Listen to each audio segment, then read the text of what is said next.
नमस्कार दोस्तों, स्वागत है आपके अपने चैनल स्टडी स्पार्क्स क्लास 11 से 12 में। मैं हूं मनीष और आज हम शुरू करने जा रहे हैं क्लास 11 इंग्लिश हॉर्नबिल का अध्याय दो we are not afraid to die if we can all be together, जो साहस, एकता और परिवार की शक्ति पर आधारित एक रोमांचक और प्रेरणादायक कहानी है। इस अध्याय में हम जानेंगे कि कैसे एक परिवार समुद्र की भयावह लहरों और तूफान से लड़ते हुए भी हार नहीं मानता और मिलकर हर मुश्किल का सामना करता है। तो चलिए इस शानदार अध्याय को सबसे आसान भाषा में समझते हैं। यह कहानी कुछ इस प्रकार से है।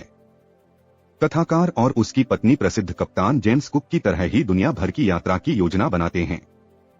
वे पिछले 16 वर्षों से अपने समुद्री यात्रा कौशल को तैयार और पूर्ण कर रहे हैं। उन्हें एक जहाज मिलता है जो 23 मीटर लंबा और 30 टन लकड़ी के पतवार का होता है, जिसका नाम वेव वॉकर है। वे महीनों तक खराब मौसम में इसका परीक्षण करते हैं। जुलाई 1976 में वे सभी इंग्लैंड के प्लायमाउथ से अपनी यात्रा शुरू करते हैं। वे अफ्रीका से केप टाउन के लिए रवाना हुए, जो काफी सुखद यात्रा थी। पूर्व की ओर जाने से पहले कथाकार ने 2 क्रूमैन लैरी विजिल और हर्ब सीगलर को काम पर रखा ताकि उन्हें सबसे कठिन समुद्र दक्षिणी हिंद महासागर से निपटने में मदद मिल सके। वे दूसरे दिन के दौरान मजबूत और खतरनाक लहरों का सामना करते हैं। 25 दिसंबर तक वे सभी केप टाउन से 35,000 किलोमीटर पूर्व में पहुंचने का प्रबंधन करते हैं। परिवार किसी तरह खराब मौसम को पार करने का प्रबंधन करता है और एक साथ क्रिसमस मनाता है। मौसम बदतर के लिए बदलता है और 2 जनवरी को बड़ी लहरें उन पर आ जाती हैं। वे तूफान जिब को गिराकर जहाज को धीमा करने की कोशिश करते हैं और एक भारी मूरिंग रस्सी को एक स्टर्न के पार लूप में मारते हैं, लेकिन यह ज्यादा मदद नहीं करता है। वे अपनी लाइफ बेड़ा ड्रिल लेते हैं, लाइफलाइन संलग्न करते हैं, लाइफ जैकेट और ऑयलकिन्स ले लेते हैं। बाद में शाम को एक ऊंचाई में सीधी और विशाल लहर जहाज से टकराती है और कथाकार को जहाज से फेंक दिया जाता है। वह अपनी मृत्यु के करीब होना स्वीकार करता है और होश खोने लगता है। जब जहाज पलटने वाला होता है तो एक बड़ी लहर फिर से टकराती है और ठीक पीछे मुड़ जाती है। लेखक के पसलियों और मुंह में चोट आती है। वह गार्ड रेल पकड़ लेता है और जहाज के मुख्य उछाल में चला जाता है। वह अपनी पत्नी मैरी को पहिया की रखवाली करने का निर्देश देता है, क्योंकि उसे पता चलता है कि जहाज के निचले हिस्सों में पानी है। उसका चालक दल पानी को बाहर निकालना शुरू कर देता है। वर्णनकर्ता अपने बच्चों के केबिन में जाता है और उन पर जांच करता है। उसकी बेटी सू उसे अपने सिर पर एक टक्कर के बारे में उसे सूचित करती है, जिसे वह अनदेखा कर देता है क्योंकि उसकी मुख्य चिंता जहाज को बचाने की है। नैरेटर गैपिंग होल्स पर वाटरप्रूफिंग करता है। इससे पानी दाहिनी ओर विचलित हो जाता है। मलबे के कारण हैंडपंप अवरुद्ध हो जाता है और बिजली पंप शॉर्ट सर्किट हो जाता है। हालांकि बाद में वह एक अतिरिक्त इलेक्ट्रिक पंप ढूंढता है और पानी निकालने के लिए इसे जोड़ता है। ये सभी रात भर पानी पंप करते रहते हैं। वे मदद के लिए मेडे मेडे कॉल भेजते हैं, पर उसका का जवाब नहीं दिया जाता क्योंकि वे दुनिया के सबसे दूर के कोने में हैं।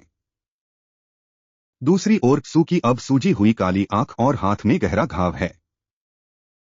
अपने पिता द्वारा उसकी चोटों के बारे में पूछे जाने पर वह कहती है कि वह नहीं चाहती कि वह चिंता करे क्योंकि वह उन्हें बचाने की कोशिश कर रहा था।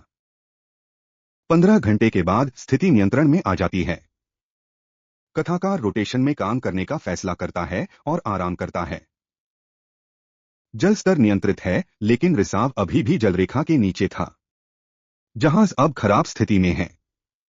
यह ऑस्ट्रेलिया पहुंचने की स्थिति में नहीं है और इसलिए वे निकटतम द्वीप एम्स्टर्डम, एक फ्रांसीसी वैज्ञानिक आधार तक पहुंचने का निर्णय लेते हैं। चूंकि उनके सहायक इंजन भी क्षतिग्रस्त हो गए थे, इसलिए जहाज के गंतव्य तक पहुंचने की संभावना कम है। 36 घंटे तक लगातार पानी बाहर निकालने के बाद उन्होंने राहत की सांस ली। नाव से बाहर निकालने के लिए केवल कुछ सेंटीमीटर पानी बचा था। उन्होंने तूफान जिब फहराया क्योंकि मेनमास्ट नष्ट हो गया था। उन्होंने 2 दिनों में अपना पहला भोजन खाया, कुछ मक्के के गोमांस और पटाखे। मौसम ने जल्द ही बदलना शुरू कर दिया और 5 जनवरी की सुबह तक काले बादलों ने फिर से कब्जा कर लिया। उनके बेटे जोनाथन ने उन्हें बताया कि जब तक वे सभी एक साथ हैं, तब तक उन्हें मृत्यु का डर नहीं है।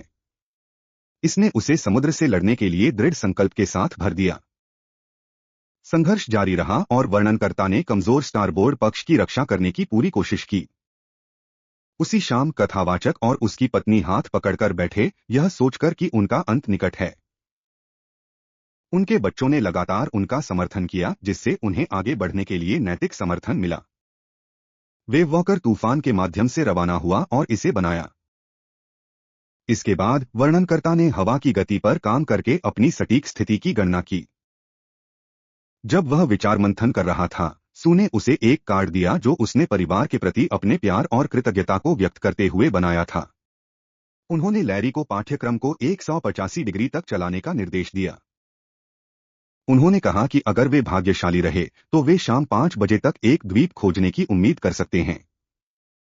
उसे नींद आ गई और वह शाम करीब 6 बजे अचानक उठा। उनका मानना था कि उन्होंने इसे नहीं बनाया और निराश थे। उनके बेटे ने आकर उन्हें बताया कि वे कैसे एम्स्टर्डम द्वीप पहुंचे और उन्होंने उन्हें बेस्ट डैडी और बेस्ट कैप्टन कहा।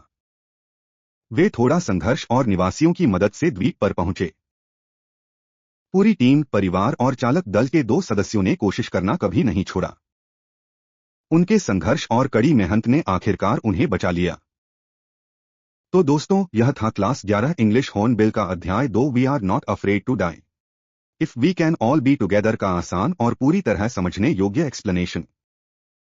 उम्मीद है कि अब आपको यह अध्याय, इसकी कहानी, थीम और महत्वपूर्ण बिंदु पूरी तरह क्लियर हो गए होंगे। अगर यह वीडियो आपको अच्छा लगा हो तो इसे लाइक, शेयर और हमारे चैनल स्टडी स्पार्क्स क्लास 11 से 12 को सब्सक्राइब करना बिल्कुल न भूलें, ताकि आपको हर चैप्टर की आसान एक्सप्लेनेशन समय पर मिलते रहें। हम जल्द ही मिलेंगे अगले अध्याय में। तब तक पढ़ते रहिए, सीखते रहिए और हमारे चैनल स्टडी स्पार्क्स क्लास 11 से 12 के साथ अपनी पढ़ाई को बनाइए और आसान। धन्यवाद।